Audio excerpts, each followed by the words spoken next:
Hello guys, welcome to ever learning point. आज के मेरी वीडियो में पर्यावरण शिक्षा शास्त्र के पेडागोगी सेक्शन सॉल्व करेंगे, जो कि आपके आने वाले एग्जाम सीटेट 2020 के लिए बहुत इंपॉर्टेंट होने वाला है। तो चलिए स्टार्ट करते हैं हमारे आज के क्वेश्चंस। हमारा आज का पहला क्वेश्चन है कि राष्ट्रीय पाठचर्चा रूपरेखा एनसीएफ 2005 ने कक्षा फर्स्ट और सेकंड के लिए पर्यावरण के किसी पाठ्यक्रम या पाठ्य पुस्तकों की संस्तुति नहीं की। यानी कि हम जो फर्स्ट और क्लास सेकंड की जब हम देखते हैं तो एनसीईआरटी में ईवीएस की कोई भी बुक नहीं है। वैसे भी मैंने आपको जो पढ़ाई है ईवीएस के जो आपको नोट्स प्रोवाइड किए थे वो क्लास थर्ड फोर्थ और क्लास फिफ्थ के दिए थे। अब ऐसा करने का उद्देश्य क्या था? तो ऑप्शन से आपके पर्यावरण केवल कक्षा थर्ड से आगे की कक्षाओं के लिए है, कक्षा फर्स्ट और सेकंड के शिक्षार्थी पढ़ना लिखना नहीं चाहते, या फिर संदर्भ युक्त अधिगम परिवेश प्रदान करना, या फिर फोर्थ के पाठ्यक्रम का भार कम करने के लिए। लेकिन इनका मेन उद्देश्य ये था कि पाठ्यक्रम का जो भार कम हो सके, बच्चों के बहुत सारी किताबें ना हो, वो कम किताबों में चीज़ों को देख सकें। और जब थर्ड क्लास में भी आते हैं तब भी हमने इस चीज़ का ध्यान रखा है कि हमने बच्चों के जो साइंस, सामाजिक विज्ञान और जो ईवीएस हो गया और जो इस हिस्ट्री होगी तो अलग अलग बुक्स नहीं बांटी। हमने एक बुक बनाई है ईवीएस की, जिसमें साइंस को भी इंक्लूड कर दिया है, सामाजिक विज्ञान को भी इंक्लूड कर दिया, ज्योग्राफी भी उसमें कहीं ना कहीं आपको हिस्ट्री भी मिलती है। तो हमारा उद्देश्य क्या है यहाँ पर? पाठ्यक्रम का भार कम करने के लिए। तो यहाँ पे ऑप्शन आपका 4 सही हो जाता है। नेक्स्ट क्वेश्चन है कि एक अध्यापक कक्षा 4 के विद्यार्थियों को हमारे देश के भोजन की सांस्कृतिक विविधताएं पढ़ानी है, तो इस विषय को पढ़ाने के लिए सर्वोत्तम विधि क्या है? बच्चों को बताना है कि अलग अलग सांस्कृतिक विविधताएं की अलग अलग प्रदेशों या राज्यों में क्या चीज़ें खाई जाती हैं, क्या कपड़े पहने जाते हैं। तो यहाँ पे भोजन की बात हो रही है, क्या क्या चीज़ें खाई जाती हैं। जैसे कि आपको बताया था कि केरल में टेपियोका की करी खाते हैं, और जो आसाम होता है वहाँ पे बोरा और चेवा जो चावल होते हैं उनके पीठा एक डिश होती है वो खाते हैं। तो ये चीज़ हमको पढ़ाना है। तो स्टार्टिंग हम कहाँ से करेंगे? उनकी बेस्ट विधि क्या होगी बच्चों को समझाने की? और आपको यहाँ पे ज़रूर ध्यान देना है कि आपको किसी बड़े को नहीं समझाना, आपको एक थर्ड फोर्थ फिफ्थ क्लास के बच्चों को समझाना है या क्लास फोर्थ के बच्चों को समझाना है। तो उसके लिए फर्स्ट जैसे कि दिया है कि अपने देश के विभिन्न राज्यों के विभिन्न लोगों द्वारा खाए जाने वाले विविध भोजन के बारे में विद्यार्थी प्रोजेक्ट दे। एक हम प्रोजेक्ट बना के दे दें सारे उनको बना दें, उससे क्या बेटर सीखेंगे। सेकंड, विद्यार्थी से पूछे कि उन्होंने क्या खाया है, उसके बाद चर्चा करें। या विद्यार्थियों से कहें कि अपने परिवार के भोजन के बारे में सूचना एकत्र करो, या फिर विभिन्न प्रकार के खाने की चीज़ों के चित्र वाले फ्लैश कार्ड उनको दिखाएं। या सबसे बेस्ट ऑप्शन है कि सेकंड कि विद्यार्थियों से पूछे कि उन्होंने क्या, जैसे हम क्लास में हमने एंटर किया, आप खुद को मानिए कि आप टीचर हैं, आपने क्लास में एंटर किया, अब आपको ये टॉपिक पढ़ाना है, तो आपने सभी बच्चों से पूछा, बच्चों बताओ आज आपने क्या क्या, कौन क्या क्या खा कर आया, या कौन टिफ़िन में अपने क्या लेकर आया है। तो इससे बच्चे बताएंगे आज हम ये लाए। तो जब एक क्लास में सभी अलग अलग क्षेत्रों के लोग होते हैं, तो कोई कुछ लाया कोई कुछ लाया होगा, तो अलग अलग धर्म के लोग रहते हैं, तो सबके अपने अपने भोजन होते हैं अपने अपने एरिया वाइज। तो इस तरह से स्टार्टिंग जो होगी यहीं से होगी। जैसे कि कक्षाओं में हम विविधता देख रहे हैं सभी भोजन की, ऐसे हमारे राज्यों में भी अलग अलग जगह पे अलग अलग चीज़ें खाई जाती हैं। तो इस तरह से हमने बच्चों को समझा देंगे। तो यहाँ आपका ऑप्शन सेकेंड हो जाता है। फिर है क्वेश्चन थर्ड कि प्राथमिक कक्षाओं में पर्यावरण के लिए निम्न के सभी सामान्य उपागमों का अनुपालन किया जाना चाहिए, केवल किसे छोड़कर।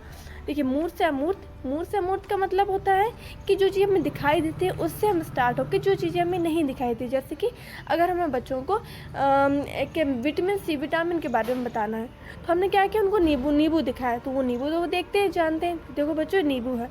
अब अमूर्त में क्या पढ़ाना, हमें उनको विटामिन सी पढ़ाना है। हमने कहा बच्चों जो आपने नींबू देखा ना, इसमें विटामिन सी, विटामिन सी तो कहीं नहीं दिख रहा, लेकिन नींबू से हमने उसको विटामिन सी को पढ़ा दिया, मूर्त से अमूर्त पढ़ाया। तो ये आपका तरीका सही है।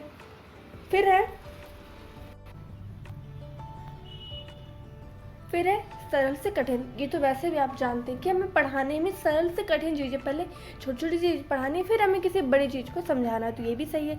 स्थानीय से वैश्विक का मतलब है जो स्थानीय यानी आसपास की चीज़ों से लेकर फिर हमें पूरे विश्व के बाकी सारे पूरी दुनिया की चीज़ों को समझानी है। जैसे कि हम अपने देश की चीज़ें समझाएंगे, फिर उन्हें पूरे विश्व की चीज़ें समझाएंगे। तो ये भी सही। तो यहाँ डी ऑप्शन दिया है कि अमूर्त से अमूर्त, मतलब जो चीज़ उन्होंने देखी नहीं है उससे हम चीज़ों को प्रारंभ करें, ये तो बिल्कुल सही नहीं है। यहाँ पे ऑप्शन डी नहीं होगा, यानी कि यहाँ आपका ऑप्शन फर्स्ट सही हो जाता है। केवल डी को छोड़कर सभी का अनुपालन किया जाना चाहिए। फिर नेक्स्ट क्वेश्चन है, अब इस क्वेश्चन को ध्यान से पढ़िए। क्वेश्चन आपको दिया है कि निम्नलिखित तालिका का अध्ययन कीजिए। अब आप खुद देखिए कि जून और दिसंबर के यहाँ पे डेटा दिए हुए हैं कि पेट्रोल का मूल्य जो था जून में 47.74 पैसे था, जबकि दिसंबर में 61.33 पैसे था। और जब डीजल का मूल्य की बात करें तो ये लीटर में है, ये 35.21 था और जब दिसंबर में देखते हैं तो 50.51 था। अब देखो बच्चों ने ये सारी तालिका देखी। अब उपयुक्त तालिका का अध्ययन करने के बाद कक्षा 5 के विद्यार्थी देवमीत ने अपनी नोटबुक में क्या लिखा। ऑप्शंस हैं कि पेट्रोल डीजल की अपेक्षा अधिक महंगा है। अब पेट्रोल की अपेक्षा डीजल के मूल्य में वृद्धि का प्रतिशत अलग है। देखिए ये दो ऑप्शन सही तो हैं, लेकिन एक कक्षा 5 के विद्यार्थी के लिए प्रतिशत निकालना यानी परसेंटेज निकालना नहीं होगा, क्योंकि उसके 5th क्लास की जो बुक है उसने परसेंटेज की तो बात ही नहीं की है। उसने परसेंटेज तो अभी पढ़ा ही नहीं है, वो आगे जाके क्लास 7-8 में पढ़ेगा, तो प्रतिशत नहीं निकाल सकता। तो आपका ऑप्शन बी तो हट गया। फर्स्ट, अभी वो मैथ्स का यहाँ पे कोई अध्ययन नहीं करेगा, वो जोड़ेगा घटाएगा फिर उसमें दोनों का अंतर करेगा, तो अभी ये सब भी नहीं कर सकता। तो यहाँ पर ए और बी जो आप जहाँ पे आपको कैलकुलेशन करना है, बच्चा अभी इतना कैलकुलेशन नहीं मतलब कर पाएगा, तो ए बी तो होता नहीं है। फिर आगे पढ़े, डीजल सस्ता है इसलिए सार्वजनिक परिवहन पर चलता है। देखिए आप खुद डेटा देख रहे हैं कि आप खुद देख रहे होंगे यहाँ पेट्रोल के दाम ज़्यादा है और डीजल दाम कम। वैसे भी आप जानते हैं कि भाई पेट्रोल के जो दाम होते हैं ज़्यादा होते हैं, डीजल का कम होता है। तो डीजल सस्ता है इसलिए सार्वजनिक परिवहन इस पर चलता है।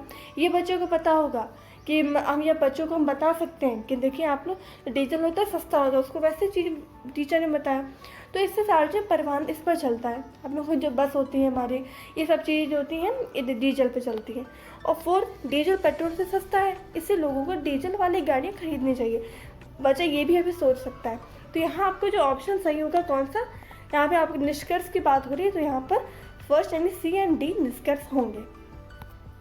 फिर नेक्स्ट क्वेश्चन है कि कक्षा 5 की अध्यापिका माहिका चाहती है कि उसके विद्यार्थी आसपास के पौधों का अवलोकन करें, तो सार्थक अधिगम सीखने के लिए बच्चों को क्या करने के लिए प्रोत्साहित करना चाहिए।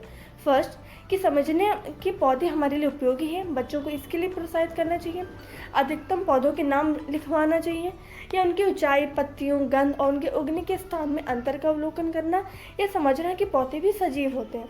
या बेस्ट तरीका होता है बच्चे होते हैं करके अच्छे से सीखते हैं, और जो बच्चे एक्टिविटी के माध्यम से किसी चीज़ को करके किसी चीज़ को देख के सीखते हैं, वो उनको लंबे समय तक चीज़ें याद रहती है। तो यहाँ सार्थक अधिगम की बात हो रही है जो लंबे समय तक टिका रहे।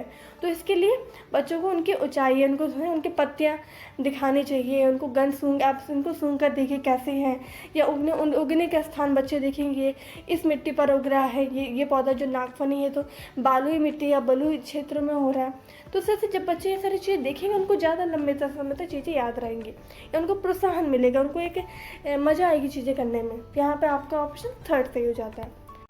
यहाँ क्वेश्चन है कि प्राथमिक स्तर पर पर्यावरण अध्ययन के आकलन निम्नलिखित में से कौन सा एक संकेतक उपयुक्त नहीं है।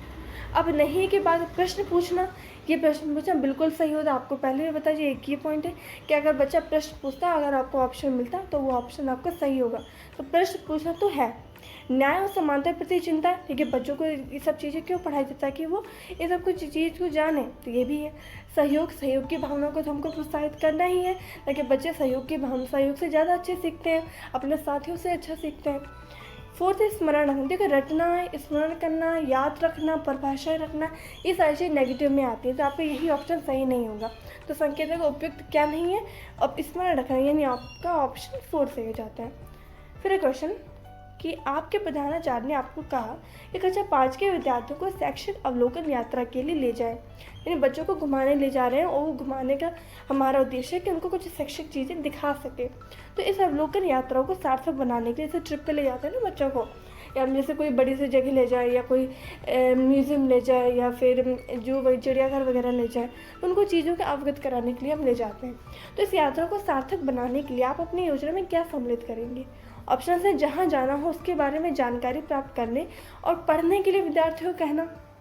लेकिन पढ़ना अगर बच्चों को बोला जा रहा है तो ये आपका ऑप्शन नहीं होता है। फिर सेकंड, आनंद के लिए पर्याप्त भोजन और खेलों को साथ ले जाना।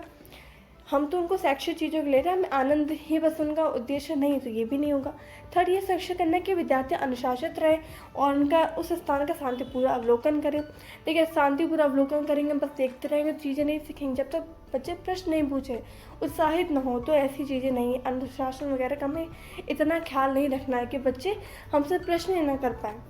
ऑप्शन 4 है कि क्रियाकलापों के एक स्तरीकृत सीट उस स्थान के बारे में तैयार करना और प्रामाणिक तथा सार्थक अध्ययन के लिए उसे विद्यार्थियों के साथ यात्रा के पूर्व साझा करना। माने इसका मतलब है कि हम जहाँ जा रहे हैं उसके पहले बच्चों को उस जगह के बारे में थोड़ा अवगत करा दे, वहाँ क्या क्या चीज़ें हम देखेंगे, वहाँ क्या क्या चीज़ें होती हैं, ताकि बच्चों को वो सारी चीज़ याद रहे और उस चीज़ को वो जब वहाँ पर देखेंगे तो वो चीज़ याद रहेंगी। तो यहाँ पर ऑप्शन आपका 4 सही हो जाता है। तो इस तरह से आज का जो वीडियो है इतना छोटा सा ही है, क्योंकि कई लोग शायद लोग कहते थे कि जो पिछला वीडियो काफ़ी बड़ा हो गया था, मैंने बाल विकास का वीडियो आपको सॉल्व कराया था, काफ़ी बहुत ही ज़्यादा इंपॉर्टेंट क्वेश्चंस आपको कराए थे। तो सब लोग बोलते बहुत ज़्यादा क्वेश्चंस हो गए, इसलिए आज का वीडियो मैंने छोटा रखा है। उम्मीद करती हूँ आपका वीडियो पसंद आया होगा। अगर पसंद आया तो मुझे आप बताएंगे कैसे, लाइक करके बताएंगे। तो अगर चैनल पर नया है तो चैनल को सब्सक्राइब कर दीजिएगा, दोस्तों शेयर कर दीजिएगा। Thank you so much.